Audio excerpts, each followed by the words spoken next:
Hello students, BCom part 1 statistics में हम classification को कंटिन्यू करते हुए आज डिस्कस करेंगे वर्गांतरानुसार वर्गीकरण से संबंधित महत्वपूर्ण बिंदु, important points of consideration relating to classification according to class intervals.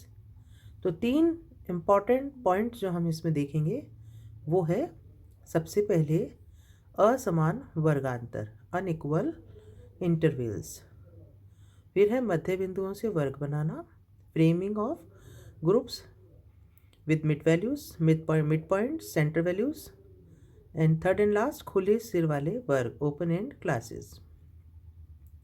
इसी क्रम में सबसे पहले हम पढ़ेंगे असमान वर्गांतर। देखिए, यदि जो कंटिन्यूस सीरीज हमको दी गई है उसके क्लास इंटरवल्स अनइक्वल हैं, असमान वर्गांतर हैं, तो हम सवाल को हल करने से पहले क्या करेंगे? तो इसकी अलग अलग कंडीशंस में हम अलग अलग चीज़ें देखेंगे। सबसे पहले है, जब असमान वर्गांतरों को सबसे बड़े या सबसे अधिक वर्ग विस्तार वाले समूह के आधार पर हम क्या करें, एक क्रम में करने की कोशिश करें। तो देखिए, यहाँ एक मैंने एग्जाम्पल दिया है जहाँ x 0 to 2, 2 to 3, 3 to 10, 10 to 12, 12 to 20, 20 to 30, 30 to 35, 35 to 40 और 40 to 50 है। तो अगर हम यहाँ देखें तो कहीं 2 का क्लास इंटरवल है, कहीं 7, कहीं 2, कहीं 8, कहीं 10, कहीं 5। तो हम देख रहे हैं सबसे बड़ा है 10। तो उसके बेस पर अगर हम करते हैं तो सबसे पहले हम लेंगे 0 to 10। तो 0 to 10 अगर हम लेते हैं तो 4 जो हमारे अलग अलग ग्रुप्स दिए हैं, 3 जो हमारे हैं 0 to 2, 2 to 3 और 3 to 10, तो 5 + 2 + 4 इनका टोटल हम करेंगे और उसके आगे हम लिखेंगे 11, जैसे कि आप यहाँ देख रहे हैं 0 to 10 11। फिर हुआ 10 to 20, 10 to 20 अगर हम करते हैं तो 6 + 7 13 हमने इसकी फ्रिक्वेंसी ली। 20 to 39 हो गया, 30 to 35 3 है और 35 to 48 है, तो हमने इन दोनों को एक किया 30 to 40, तो हमारा बना 8 + 3 11, और 40 to 50 में हमने लिया 2। तो इस तरह से हमने देखा कि हमारे 5 ग्रुप्स रह गए, 0 to 10, 10 to 20, 20 to 30, 30 to 40, 40 to 50, और इनकी फ्रीक्वेंसी अब हमारे पास आ गई 11, 13, 9, 11 और 2।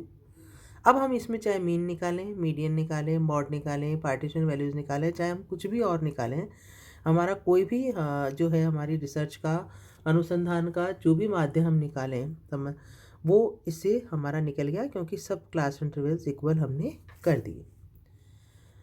अगला हम देखते हैं, जैसे कि जब असमान वर्गांतरों को सबसे अधिक वर्ग विस्तार वाले समूह के आधार पर बदलने से वर्गांतरों की संख्या बहुत कम रह जाए, ऐसी स्थिति में उससे छोटे वर्ग के आधार पर यदि वर्गांतरों को बदलना संभव हो तो उस वर्ग को छोड़कर अन्य वर्गों को समान किया जा सकता है। देखिए, इस सवाल में हम देखें, जैसे 0 to 100, 100 to 105, 105 to 120, 120 to 135, 135 to 140, 140 to 160, 160 to 180 और 180 to 200। अब यहाँ अगर हम देखते हैं तो लास्ट के हमारे जो 3 ग्रुप्स हैं उनका क्लास इंटरवल कितना है, आई कितना है 20, तीनों का आई कितना है 20। अगर हम इसी के आधार पर सबको करते हैं तो 0 to 120 हमारे 3 ग्रुप्स मिल जाते हैं।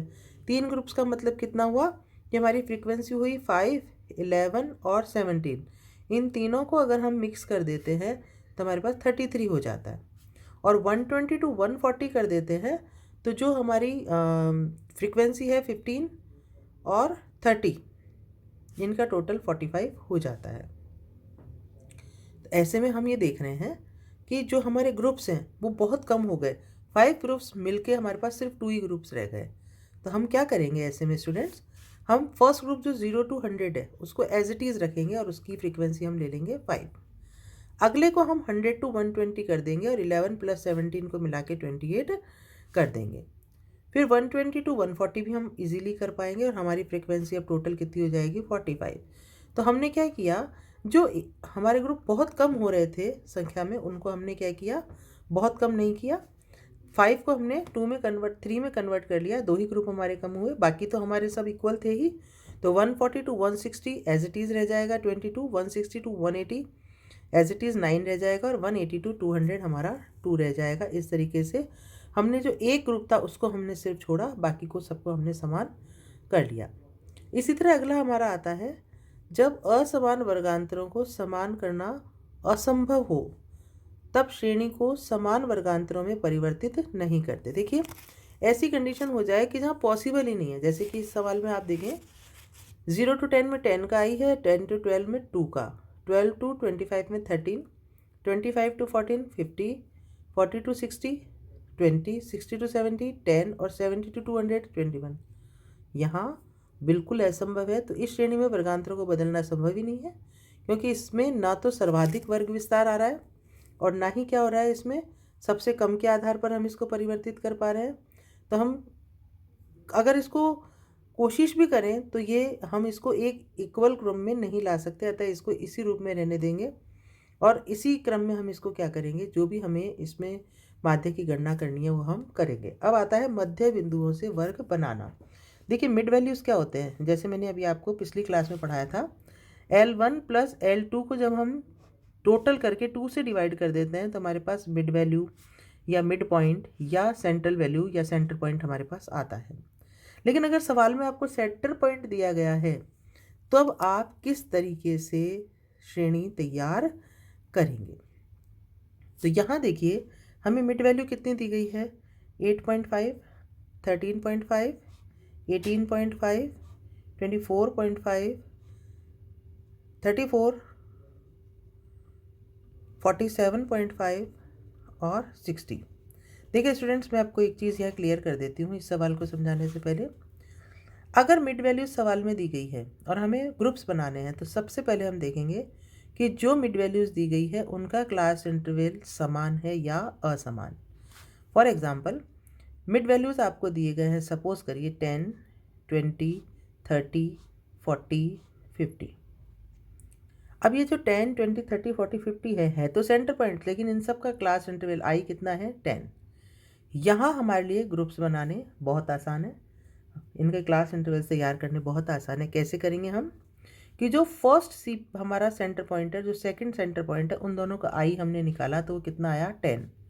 और 10 को जब हमने 2 से डिवाइड किया तो हमारे पास कितना आया, 5। अब हम क्या करेंगे, जो फर्स्ट हमारा सेंटर पॉइंट है 10, उसमें एक बार इस 5 को हम माइनस करेंगे और एक बार इस 5 को हम प्लस करेंगे तो हमारे पास कितना आ जाएगा, पहली सीमा यानी कि L1 आ जाएगी 5 और L2 कितना आ जाएगा, 15।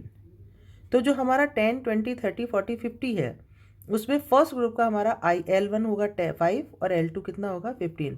अब क्योंकि सभी के वर्गांतर समान है तो अगला ग्रुप हो जाएगा 15 to 25, 25 to 35, 35 to 45 और 45 to 55। ये कब हुआ, जब वर्गांतर जो थे वो समान थे। अब असमान वर्गांतर है तो हम क्या करेंगे, असमान वर्गांतर की स्थिति में हम कैसे सेंटर पॉइंट से जो है हम कैसे क्लास इंटरवल्स तैयार करेंगे। तो समान वर्गांतर में देखिए, जब मध्य मूल्यों में समान अंतर होता है तो दो मध्य मूल्यों का अंतर वर्ग विस्तार बताता है। इस वर्ग विस्तार का आधा मूल्य मध्य मूल्य में एक बार हम जोड़ते हैं और दूसरी बार हम इसको घटाते हैं तो हमारे पास L1 और L2 आ जाते हैं। जैसे अभी मैंने आपको बताया, यहाँ एक और एग्जांपल है 15, 45, 75, 105, 135 और 165, सबके बीच में 30 का आई है। तो यहाँ देखो 30 का आधा हमने कितना किया, 15। एक बार 15 में जोड़ा और एक बार घटाया तो 0 हुआ, जोड़ा तो 30 हुआ। तो फर्स्ट ग्रुप हमारा बना 0 to 30, फिर 30 to 60, 60 to 90, 90 to 120 और 120 to 150 और 150 to 180, ये हो गया। अब अगर असमान वर्गांतर है तो हम क्या करेंगे, मध्य मूल्यों में अंतर असमान होने पर सबसे पहले वर्ग का निर्धारण करेंगे। पहले तथा दूसरे मध्य बिंदु के अंतर का आधा मूल्य, यानी कि देखो जैसे इस सवाल में अगर हम देखें तो पहला हमारा सेंटर पॉइंट है 5, सेकंड है 15, 13, 37.5, 65 और 105। क्या करेंगे, देखो सबसे पहले तो हम 15 और 5 का आधा करेंगे, को माइनस करेंगे। तो 15 माइनस 5 किया, हमारे पास कितना आया, 10। 10 को 2 से डिवाइड किया, हमारे पास कितना आया, 5। तो जो फर्स्ट हमारा 5 सेंटर पॉइंट है इसमें से एक बार इस 5 को माइनस किया तो 0 और एक बार प्लस किया तो 10। तो हमारा फर्स्ट जो ग्रुप बना वो कितना बना, 0 to 10। दिख रहा है आपको, ये देखो 0 to 10। अब अगले ग्रुप में क्या करेंगे हम, देखो L1 हुआ 0 और L2 कितना हुआ 10। तो जो अगला ग्रुप होगा उसका L1 कितना हो जाएगा, 10। अब हम इसका L2 कैसे ज्ञात करेंगे, हम इसका L2 सिंपल क्या करेंगे, सेंटर मिड वैल्यू जो हमारी जो है सेकंड ग्रुप की होगा 15 को हम 2 से मल्टीप्लाई करेंगे, कितना आया 30 में से L1 10 माइनस करेंगे तो हमारे पास कितना आ जाएगा 20। तो हमारा अगला ग्रुप कितना बना 10 to 20। उसका अगला ग्रुप जो होगा उसका 20 L1 हो जाएगा। अब 37.5 को हम 2 से मल्टीप्लाई करेंगे, हमारे पास आएगा 75 में से हम 20 माइनस करेंगे, हमारे पास आएगा 55। तो हमारा थर्ड ग्रुप क्या बनेगा, 20 to 25। देख रहे हैं आप। उसके बाद हम क्या करेंगे, देखिए 55 हमारा अगले ग्रुप का L1 हो गया। अब हम क्या करेंगे, सेंटर पॉइंट कितना है नेक्स्ट हमारा सेंटर वैल्यू का, वो है 65 को हमने 2 से मल्टीप्लाई किया, हमारे पास आया 130 में से हमने माइनस किया 55 तो हमारे पास कितना आया 75। तो हमारा ये जो ग्रुप बना वो बना 55 to 75। अब हमारा L1 कितना हो गया 75।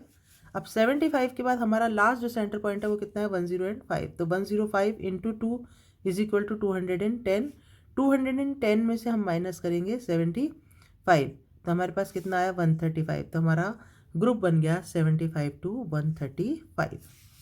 तो असमान वर्गांतर की स्थिति में हम इस क्रम में चलते हैं। फॉर्मूला आप देख रहे हैं 2 into mid value minus L1, ये हम करते चले जाते हैं और बहुत आसानी से हम अपने ग्रुप तैयार करते हैं। अब हमारे पास आता है खुले सिर वाले वर्ग।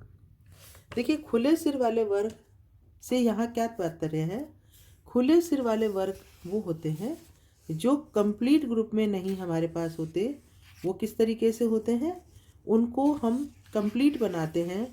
कैसे बनाते हैं वो मैं अभी आपको बताऊंगी। तो कई बार प्रारंभ तथा अंत में वर्गांतरों को खुला छोड़ दिया जाता है, ठीक है, लेकिन विश्लेषण करते समय हमको इनको कंप्लीट प्रथम वर्ग का जो निचली जो L1 है वो जो नहीं दिया गया है, या अंतिम वर्ग का जो हमें लास्ट जो है L2 नहीं दिया गया है, इसको ज्ञात करना हमारे लिए ज़रूरी हो जाता है। और उसको ज्ञात करने के बाद ही हम क्या कर सकते हैं, संबंधित माध्य की गणना कर सकते हैं।